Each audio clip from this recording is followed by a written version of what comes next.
about to go down.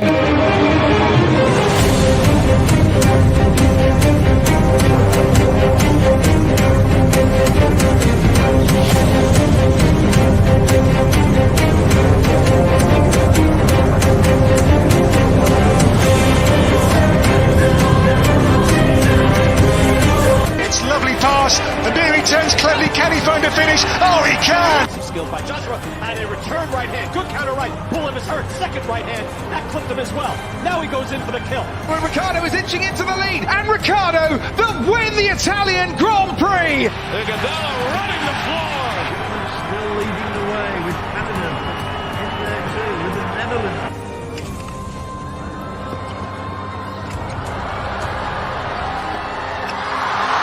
And Musa makes it 4 goals in 2 World Cup matches. The Monaco Grand Prix! Ricciardo triumphant in Monza. Through Bowden Barrett and an early touch and an excellent. Sports Orbit. We make the world go round. Hello, viewers out there, and you're welcome to the weekend episode of Sports Orbit, reaching from Leadership TV. My name is Afa Acho. Bernard is here with me. Bernard, welcome once again to Sports Orbit after a brief absence. Thank you. Welcome my audience. All right, on today's episode of Sports Orbit, as usual, we have a bumper and exciting package for you. But first, we'll begin with the CAF 2020 Awards. As we are aware, yesterday, CAF released list of nominees for the 2022 CAF Awards, and featuring prominently on that list is Moses Simon of Nigeria, Salah of Egypt, and Sadio Mane of Senegal. But one name who a lot of Nigerians felt should have made that list is Victor Osimhen, who apparently was conspicuously missing from that list. But when I'm looking at this list, are you satisfied? Do you think all these nominees, don't forget that out of the 50 players who have been nominees at the end of the day, it will be cut down to 10 players, then 10 will now become a 3-man shortlist. Who do you think will eventually make that 3-man shortlist? I think Moses Simon.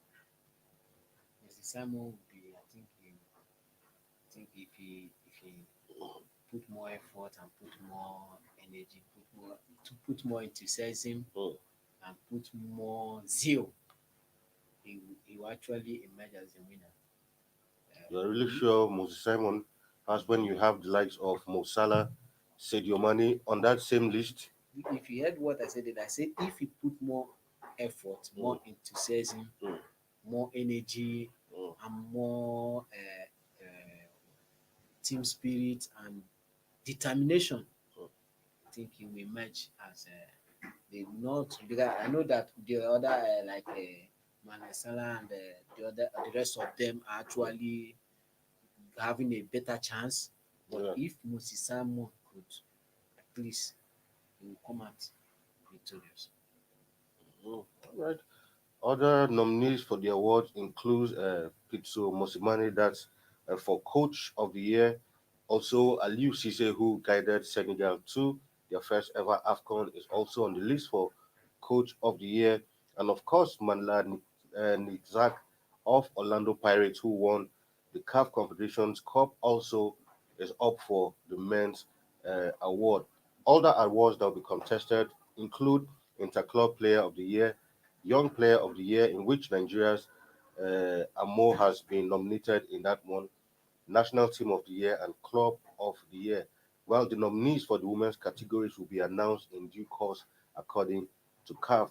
The ceremony will be held ahead of the final Women's Cup of Nations competition scheduled to take place between 2nd July and 23 July in Morocco. The period under consideration is between September 2021 to June 2022 at all levels. Moving away from that now to some athletics, where the Nigerian women's 4x100 relay team will compete at the World Athletics Championship in Oregon, USA, after France failed to name a team for the event. The French Athletics Association unveiled its list of athletes for the championship without including its women's 4x100 meters relay team. while six athletes, that's talking about Amadine Brose, Shana Grebo, Diane Iskaya, Sohane Lacoste, Sunkambi Siala, and Majori Vesieri were named in the 4 by 100 meters team.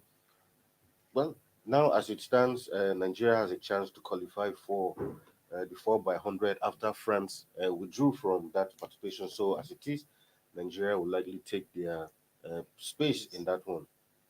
So uh, my own take there is that Nigeria shouldn't relax. I know that the way the country is going and the way things are going, they shouldn't feel relaxed. Seeing that these people have withdrawn from this, they should equally know that this is a must-win game. A title must be brought home. So they are representing the whole Nigerians. They are representing the nation. So they should gear up and put more effort in whatever they are going to do there and know that it's a win-win thing. Right. According to the statement, it said France is one of the 10 countries who secured qualification for the 4 by 100 relay event at the meet in Poland. Nigeria was initially suspended from the competition after Blessing Okagbare was banned after she failed a drug test after the Tokyo Olympics. Well, but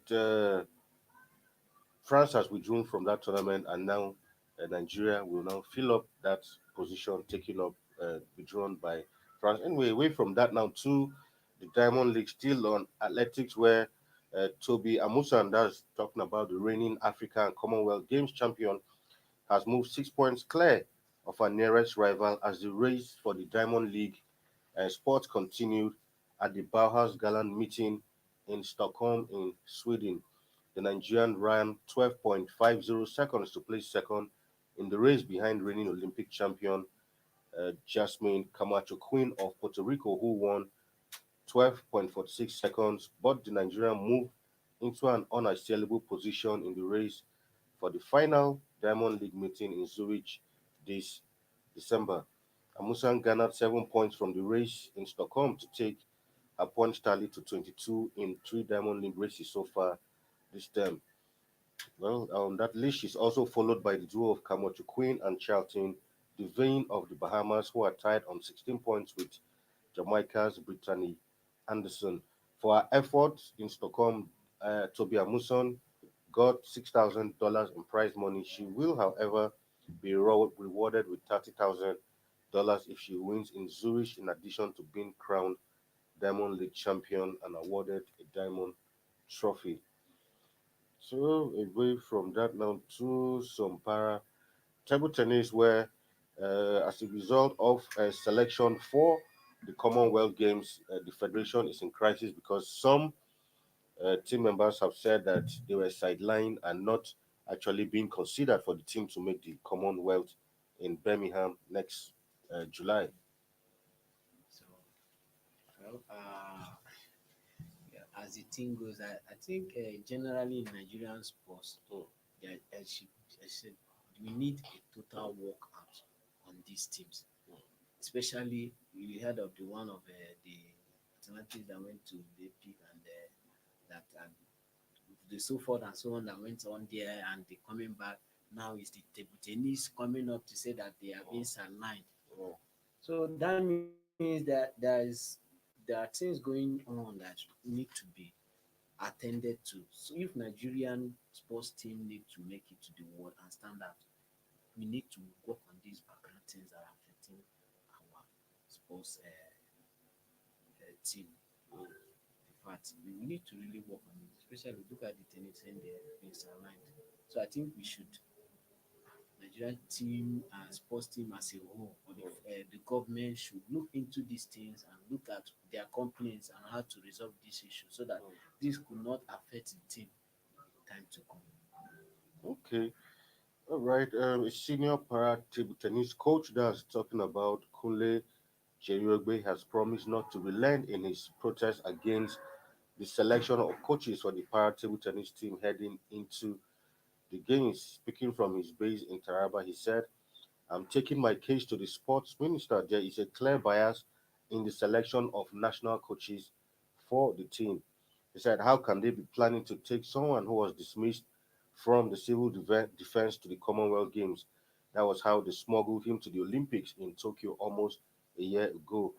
There are para table tennis coaches all over the country, yet they will ignore us and pick someone who is not with us and ask him to lead our athletes. A very angry coach spoke over the phone.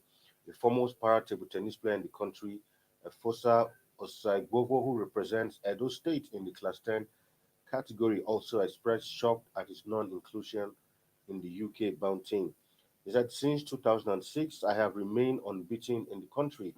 Nobody has been able to defeat me in Class 10, but I don't get invited to the national team. So the crisis in the para table tennis selection, just to give you a background to it, athletes and coaches were selected as part of those that represent Nigeria in the forthcoming games beginning in July. But some are crying foul because they were actually sidelined in that selection and not given a chance to select it. Some, despite having been participating and being in top form, have been sidelined. And according to Kunle, the Jerogbe, he said, well, some of those people who were actually picked for the games are not fit enough, are not qualified to even take part in that game. And at this point, we'll go on a short break and when we come back, Sport Orbit continues. Don't go nowhere.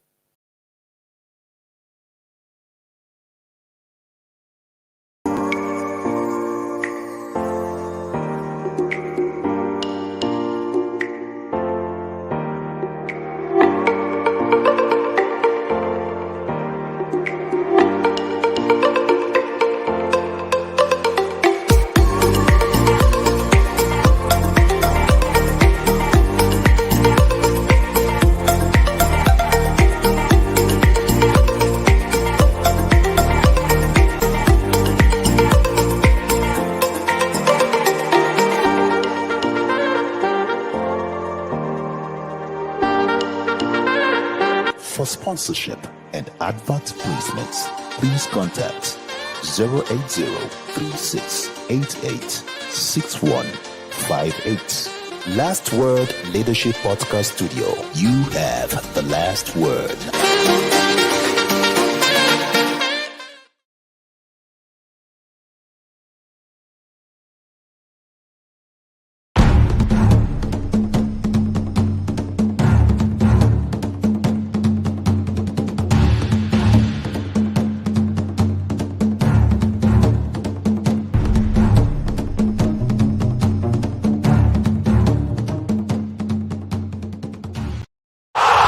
Sport Orbit. We make the world go round. All right, welcome back from that break. We're still on to Sport Orbit. Now, straight away to the NPFL fixtures. The league is gradually drawing to a close, and this weekend, match week 36 is upon us, and we have interesting games to look forward to in different centers across the country as the league draws to a close. First off, tomorrow at 4 p.m. will be Jakada hosting Kasuna United in that one, while Abia Warriors will be at home to Gombe United. Shooting Stars of Ibadan will travel to the southeast to face Enugu Rangers, while Hadland FC will also welcome Sunshine Stars of Akure in Owerri. For Kwara United, it will be another North Central derby as they welcome Nasra United. For Niger Tornadoes, they will be hoping to continue in winning ways as they travel all the way to relegation threatened MFM in that one. While another North Central derby holds between Plateau United versus Lobby Stars. Recall that Plateau United are currently second on the table after Rivers United wrapped up the season with winning the title with 3 matches to spare.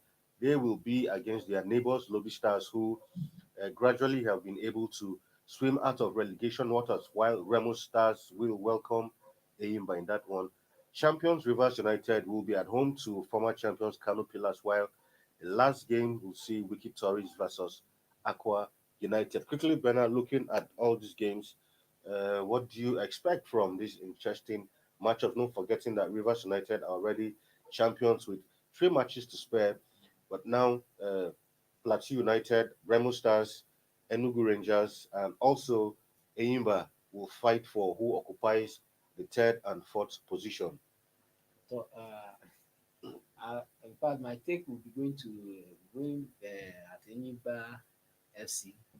So because Enyimba, for I know they have been trying their best and looking at their position.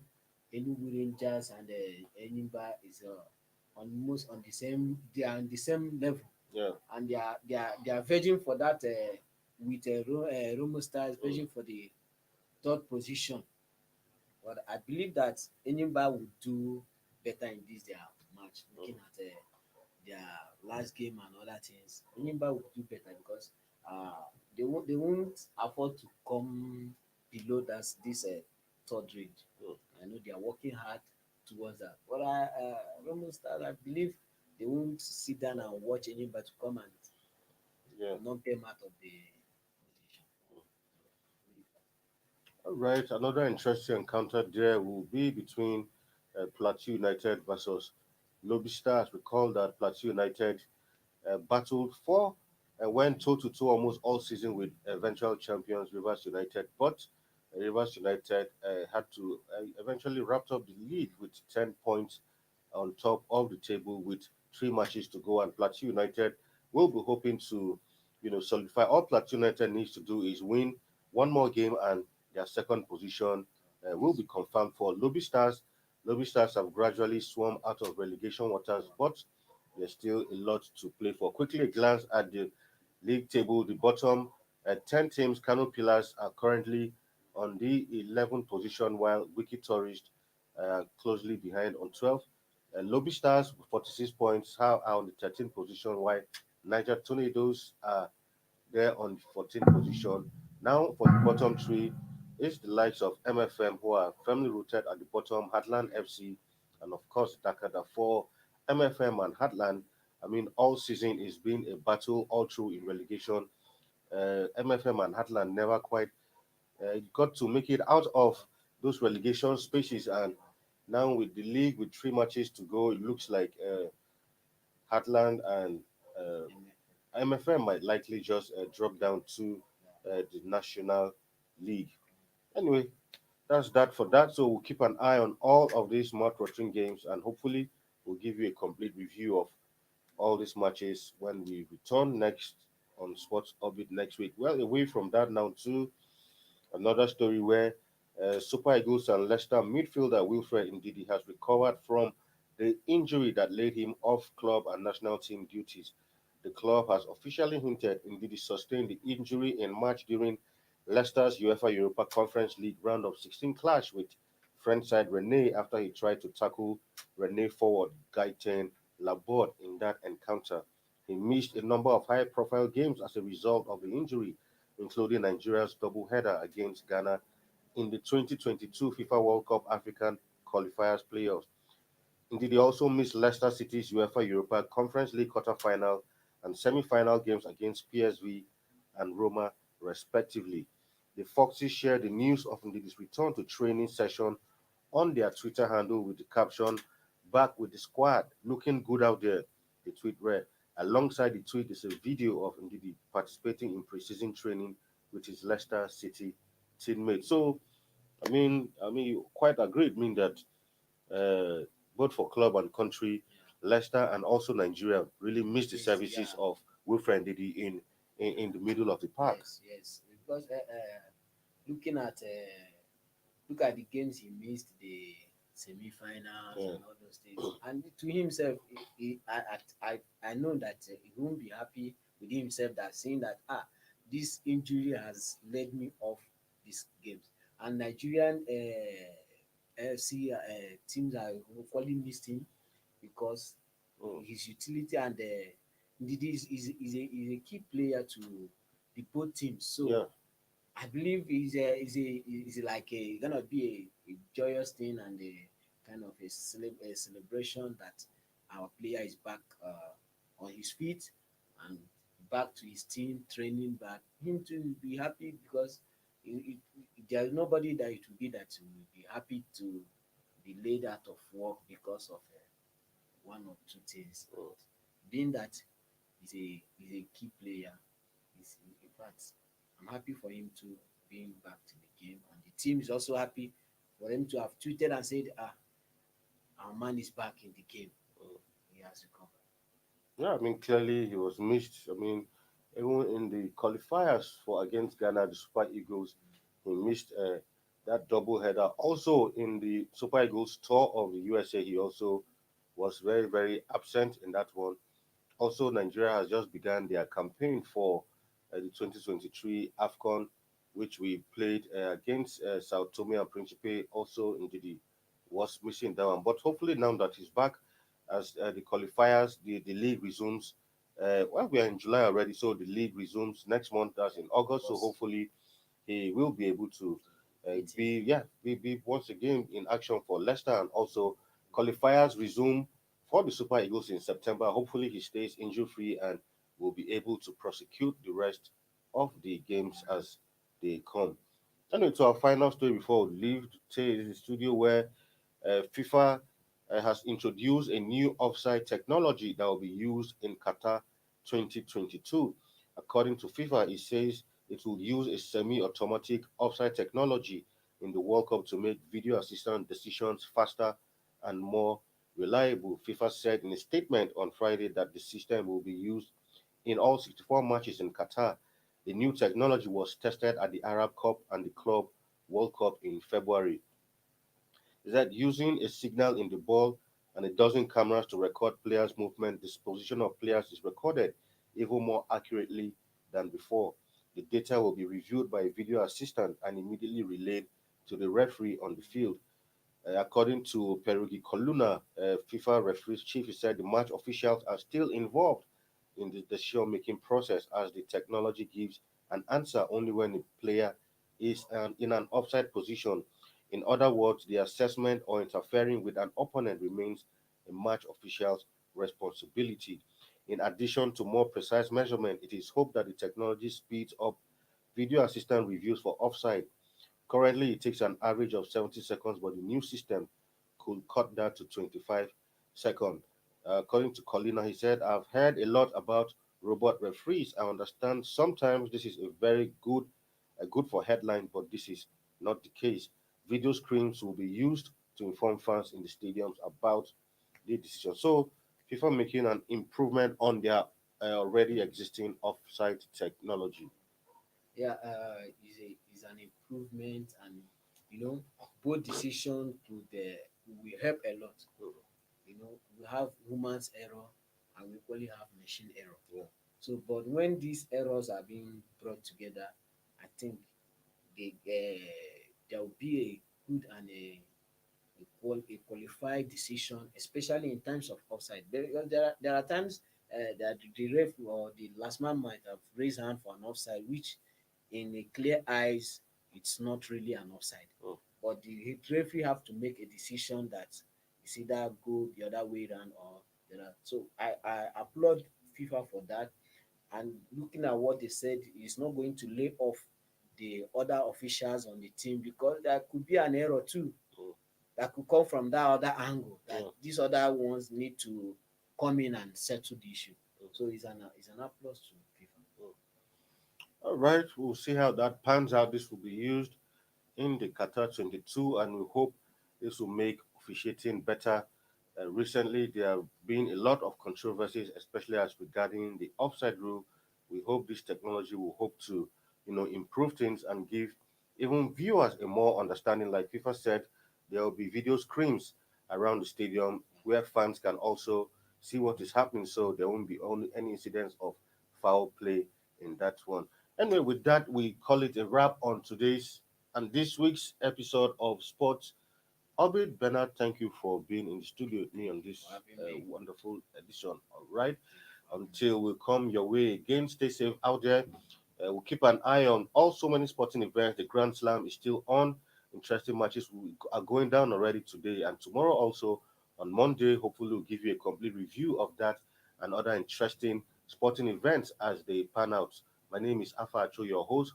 Stay safe out there and have a lovely weekend. Thank you for watching. For sponsorship and advert placements, please contact 080-3688-61 558. Last Word Leadership Podcast Studio. You have the last word.